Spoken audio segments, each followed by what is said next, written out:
नमस्कार आणि या रंगीबिरंगी निसर्गमय वातावरणामध्ये तुम्हा सर्वांचं स्वागत करतोय. तर गाईज आज आम्ही आलो एका घनदाट जंगलामध्ये पार्टी करायला आणि हे जंगल बघू शकता, एकदम खतरनाक असं हे जंगल. हा हा हा हा. तर गाईज आम्ही आणल्यात कोंबड्याच्या आतड्या आणि ती काडीला बांधून आम्ही पकडणार रानातली गिरंदल्या खेकडा. आणि आत्ताच मित्रांनो आम्ही एंट्री केलेली आहे जम्मू काश्मीरमध्ये. बघू शकता आ हा हा हा, काय वातावरण आहे मित्रांनो, एकदा नक्की इथे या. एक नंबर.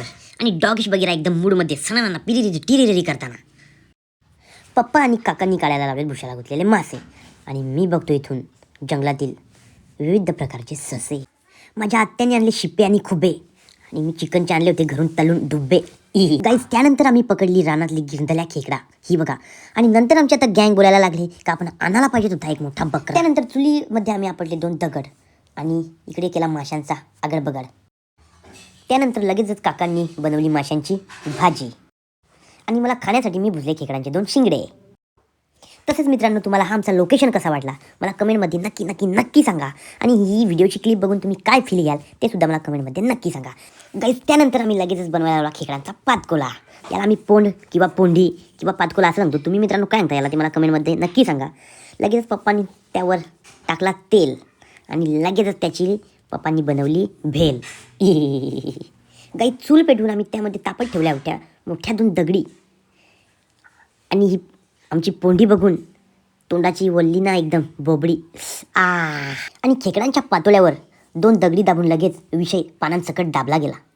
विषय दाबल्यानंतर जवळजवळ 10-15 मिनिट आम्ही तो तसाच झाकून ठेवला. धूर खूप निघत होता.